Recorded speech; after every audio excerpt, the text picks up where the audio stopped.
Բարև ձեզ սիրելի հայրենակիցներ, եթերում Արևմտյան Հայաստանը հեռուստատեսության լուրերին հերթական թողարկումն ասորված ծրագիրն է։ Բնիկությունը, ազգայնականություն, մարդկային պատկանելության երկու արմատապես տարբեր ընկալումներ։ Արմենակ Աբրահամյան։ Արևմտյան Հայաստանապատվիրակությունը կեցալա ժողովրդական արվեստի թանգարան։ Լիբանանը հայտնալ է Իսրայելը հարձակումների հետևանքով 4519 զոհերի մասին։ Հայ գիտնականները գործունանում պատմական Հայաստանը գենետիկական ատլասի ու հայերի ցեղասպանության զոհերի ԴՆԹ ուսումնասիրման երամ։ Միսա Կարապետի մեծատուրիա Շուշվա հայկական պատմամշակութային ժառանգության խաղացման հերթական փորձը Թթենու շվաքի տակի վեպի շնորհանդեսը մշակույթի ու պատմական հիշողության մաս համշենա ետքերը։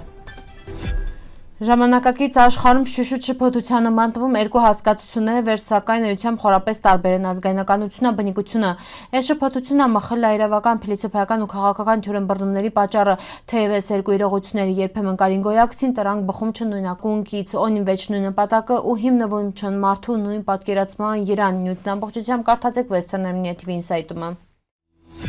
Արևմտյան Հայաստանապատվիրակությունը ներկա գտնվել ժողովրդական արվեստների թանգարանում կազմակերպված նկարչուհի Մարիա Հարությունյանի անհատական ցուցահանդեսին վերնվիրված այլ իրան ստեղծագործական գործունեության 12-ամյակին։ Միջոցառումը մեկնարկալ է Կուճիր համերգային ծրագրով, որից հետո հյուրերի ներկայացվան Մարիա Հարությունյանի բազմաժանր ստեղծագործությունները։ Ցուցահանդեսի ընթացքում կազմակերպվել է նաև շրջայց, վերի ընթացքում ներկաները հնարավորություն ունեցալ ծանոթանալի հեղինակի արվեստի առանձնահատկություններին, ստեղծագործական ուղուն ու ներկայացված աշխատանքների գաղափարական բովանդակությանը, հատուկ հուզական շունչ հաղորդալ Արցախյան բարբառով հնչած բանաստեղծությունը նվիրված կորսված Արցախին։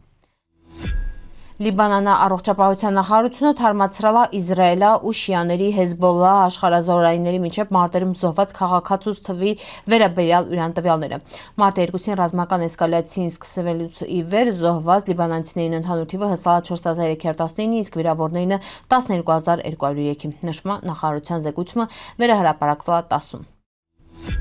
Հայաստանում իրականացվում մի քանի կարևոր գենետիկական հետազոտություններ վերնպատակ ունի նոր լույս փռին հայ ժողովրդի պատմության ու ծագման երամ։ Կենսաբանական գիտությունների դոկտոր պրոֆեսոր Լևոն Եպիսկոպոսյանի նսելավը գիտնականները գործունանում պատմական Հայաստանի գենետիկական ատլասի ստեղծման ուղղությունով համադրելով հնագույն ժամանակակից ԴՆԹ տվյալները։ Մյուս կարևոր նախագիծը վերաբերում է հայերի ցեղասպանության զոհերի ոսկրային մնացորդներից ու ատամներից ԴՆԹ-ի ուսումնասիրությանը։ Հետազոտությունների նպատակն է բացահայտել զոհերի ծագման վերաբերյալ թայզատվյալներ ու ապագայում հնարավորության դեպքում նույնիսկ գտնել իրենց կենդանի հարազատներին։ Գիտնականներին համոզումով գենետիկայի հնագիտության, պատմության ու լեզվաբանության համատեղ ուսումնասիրությունները հնարավորություն տալան առավել ամբողջական պատկերացում կազմել հայ ժողովրդի անցյալի ու պատմական Հայաստանի բնակչության մասին։ Միսա Կարապետի մեծատուրյանը ծնվել է 1886 թվականի հունվարի 19-ին պատմական Խարբերդի Ակնի գավառի Բենկա շենում Արևմտյան Հայաստանում։ Ինքը լալա բանաստեղծ, արձակագիր, թարգմանիչ ու գրական քննադատ։ Չնայած մեծարենցը մահացալ ընդամենը 22 տարեկան հասակում 1908 թվականի հուլիսի 5-ին Կոստանդնուպոլսում իր ստեղծագործական ժառանգությունը բացառիկ տեղ զբաղեցնում հայ գրականության պատմության մեջին։ Ընդամենը շուրջ 5 տարվա ստեղծագործական գործունեության վաղտը ինքը հեղինակալ ավելի քան 100 բանաստեղծություն, արձակեջեր, քննադատական հոդվածներ ու թարգմանություններ հարստացնել հայ քնարերգությունը անկրկնելի արժեքներով։ Գրականագետ Սերգեյ Սարինյանը մեծարենցի մասին կիրել է։ Հազիվ 22 տարի ապրալ է Միսակ մեծարենցը ու ստեղծագործել է շուրջ 5 տարի, բայց մտքի ու հոգու խորունկ թափանցումներով հասել է հայ քնարերգության դասական բարձունքների ու ստեղծել է իրեն ամենաինքնատիպ ու անկրկնելի էջերամինը։ Սորմիսակ մեծարենցը շարունակում է մնալ հայ գրականության ամենասիրված ու ամենանուրբ քնարերգներից մեկը, վերստեղծագործությունները սերունդներ են դաստիարակում գեղեցիկի, հայրենիքի ու մարդկային հոգու հանդեպ սիրով։ Ադրբեջանական պաշտոնական աղբյուրները շարունակում են հայտարարել, թե վերականգնվում Շուշվա պատմական շենքերի մշակութային ժառանգությունը քաղաքը ներկայացնել է որպես ադրբեջանական մշակութային մայրաքաղաք։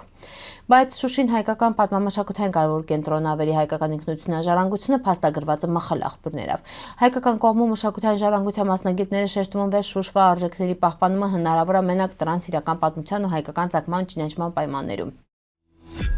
Պոլսի Փանգալթի թաղամասի նոստալժի գրախանութում կայացել է «Այտենք Աշքալի Թթենու շվաքինտակին» վեպի շնորհանդեսը։ Վեպը պատմում է Շապին Կարահիսարի երբեմնի բազմազ կյանքի ու 3 մանկության ընկերների ճակատագրի մասին, անդրադառնալով հիշողության, հայրենիքի ու տեղահանությունների թեմաներին։ Միջոցառման վաղտը Բագրատ Էստուկյանը խոսալ Թուրքիայի գրականության մեջին ցեղասպանության ու տեղահանությունների թեմաների սահմանափակ արտացոլման մասին, հունց նաև ներկայացրել է Շապին Կարահիսարի պատմական անցյալը։ Շնորհանդեսի ավարտին հեղինակը մակագրել է ընթերցողներին գիրքերը։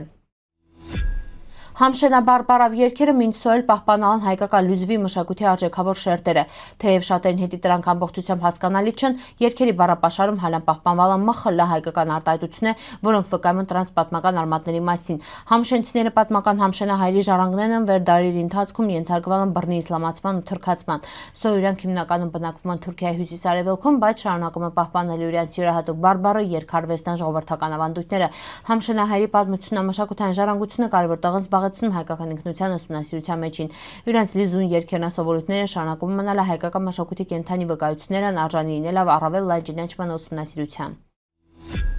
Սիրելի հայրենակիցներ, սրվայտ եսքանք պատրաստալ ապրիկ ուշադրության հետի պնդկացիք։